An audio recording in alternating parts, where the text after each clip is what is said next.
Hi, everybody. This is Dr. Miller, and I'm going to give you a little bit of background to the novel as a genre while you are reading and writing about Toni Morrison's Beloved. Understanding the novel as a genre, and especially since novels are one of the most common books you will write about as an English major, is an important thing to have under your belt. So this lecture will say hello, talk about the origins of the novel and elements of early novels, and we'll have some conclusions about, kind of how Beloved advances that. That was introductions for another time when I taught the class. Anyway, the origins of the novel are controversial. Is it 2,000 years old or is it from the late 17th century? So if you define something as a long-ish work of fiction, many kinds of text count as novels. In terms of talking about older novels, it's the British novel, obviously. If we're looking at the late 17th century, that's the 1600s. Where We Are All Living was British territory at that time, and colonial territory in other spaces, and indigenous territory in still other spaces. So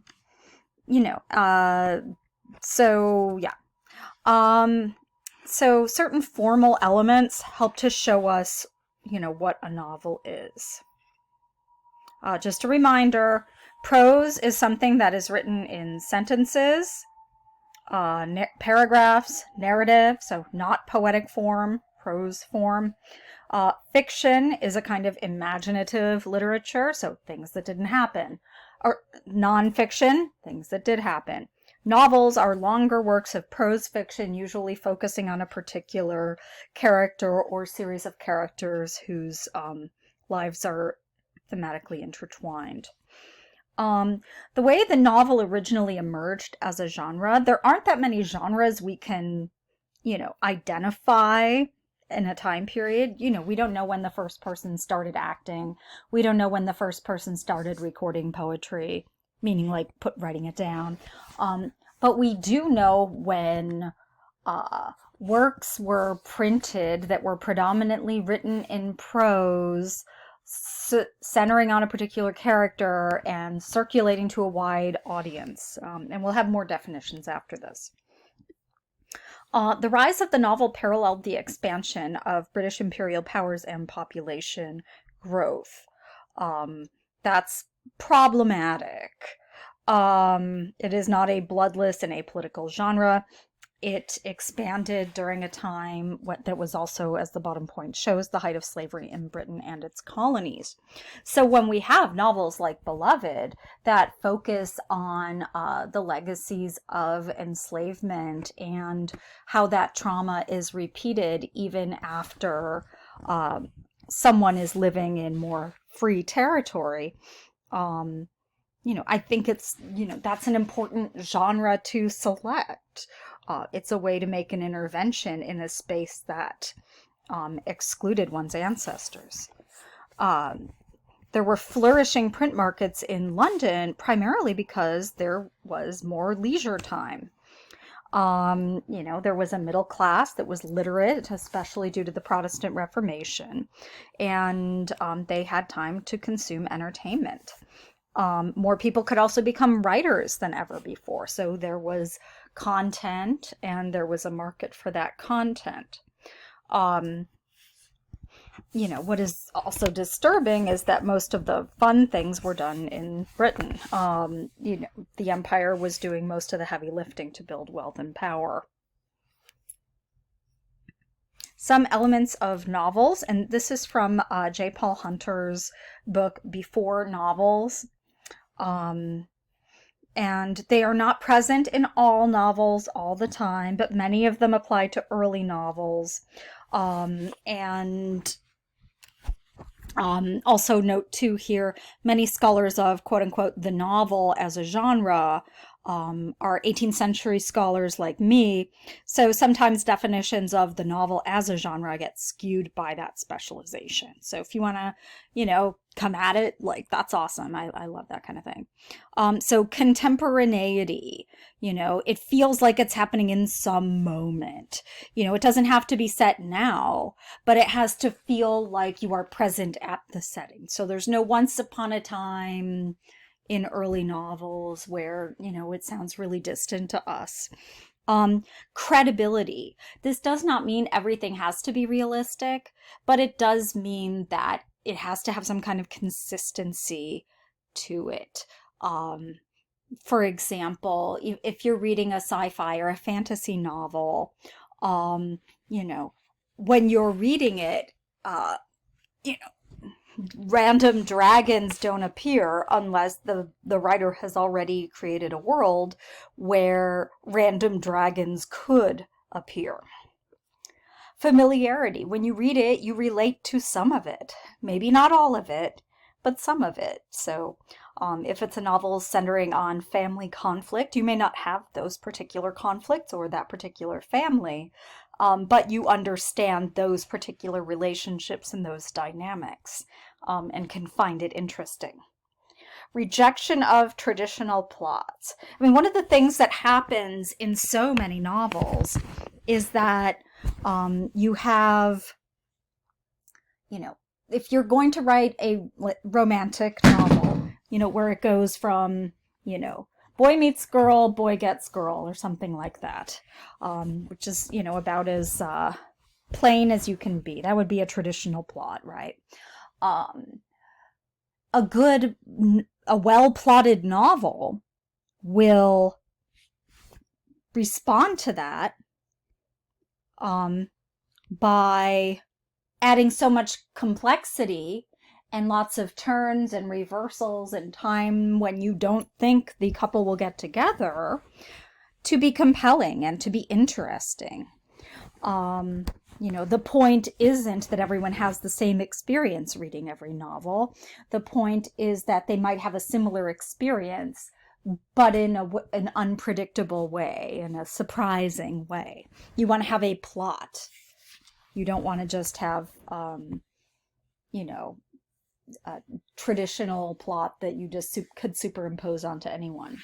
Tradition-free language. I mean, one of the points of a novel is that you should be able to sit down with it and read it and not be so focused on the language, at least historically speaking, not when you get to people like James Joyce, where, it's the goal of it is for you to read it. The goal of it isn't for you to, think of the writer of the book as more important than the subject of the book, if that makes sense. Individualism, where, often a novel centers on a protagonist who does things. Empathy and vicariousness should be present at some point in most novels. Whether it's, do I care about the main character and want to see them succeed? Even if I don't care about the character that much, do I care about maybe their victim? Am I able to see the world through their eyes, that level of vicariousness? Even a really disturbing novel like Lolita by Nabokov, which is about a guy who sexually assaults a young girl, you're supposed to think he's horrible. So even if you don't have that kind of compassion for him, you can have it for Lolita, the victim. And the vicariousness of being forced to kind of sit with this awful man and his thoughts really helps you to think about the power of fiction to take us to places we don't even want to go. Coherence. If all of a sudden you're reading a novel and a character you've never heard of appears in the last 10 pages and apparently was an important part of the plot the whole time, you're going to maybe give it a lower review than you would in your little Amazon star or, Goodreads, etc. Inclusiveness, digressiveness, and fragmentation. That digressiveness goes along with the rejection of traditional plots. You don't want You don't want, well, the guy met the girl and then they got together. That was cool. All right, the end. Or, the good guys fought the bad guys. Oh, it was really great. And then the good guys won. You want it to seem like the good guys will lose. You want to seem like you are there with the good guys, worried about the bad guys.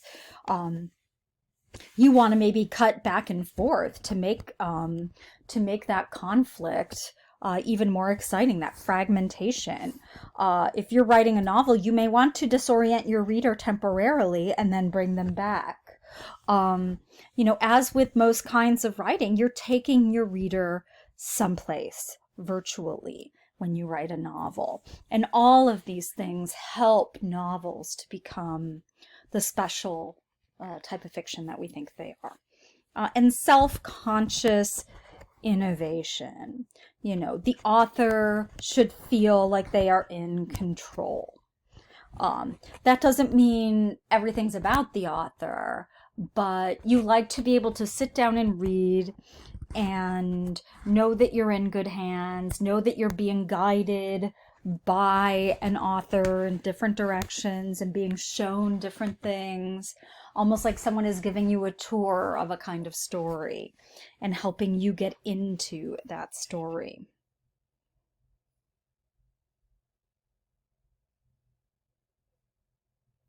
So we're going to skip past. So the modernist novel, and this, we are reading what we could call, at least in terms of the last lecture I talked about, the new slave narrative.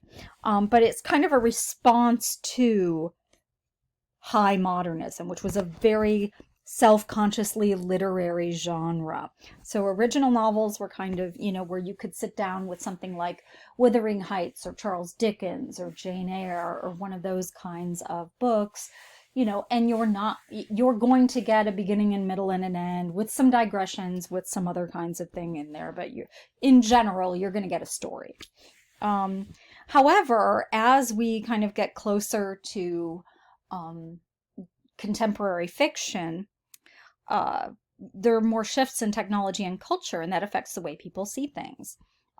We have more rapid innovation. Even something like electricity and the ability to set an alarm clock and wake up at a particular time rather than going with the natural rhythms of time. So we have, electricity, phones, cars, planes. Back in the day, they had radio. They were all excited. You could get sound from somebody you couldn't even see. Subways, trains, being able to move at an unthought of speed. Technology in World War I. I mean, that was a time when they hadn't even mastered kinds of technology and they were trying to use them in wartime, like airplanes. At that time, people had a lot of anxiety about this fragmentation, these questions about identity and meaning, relation to tradition. So yeah. And so what they kind of realized in terms of modernism, novels don't have to be pretty, they don't have to be easy, they can be experimental art, and they can be irreducible to a commercial blurb. And movements like postmodernism kind of worked, as an extension of this. It's kind of an acceptance of, okay, well, we are in this modern era. What do we do with that? Generations after World War I, people aren't still thinking about it. However, people are thinking about the fact that we can't accept easy linear narratives anymore. That to get to truth, you might have to go somewhere disorienting and confusing to get out the other end. And finally, there is this contract in all novels between the author and the reader. The author gestures to some kind of common ground to hold the reader's attention. And sometimes if you are confused, you might want to think, well, where is that common ground? There's less of it in early novels, and there's also less of it in some more experimental recent fiction, but it's findable. And Marina McKay, who wrote a really good, I think it's the Cambridge Guide to the Novel, these metaphors of knowing, speaking, and seeing The narrator knows or does not know certain things. The narrator communicates or withholds information. And the narrator views the object from one vantage point or many. So let that guide you as you start reading this novel. Hopefully that will inspire you. Thank you so much.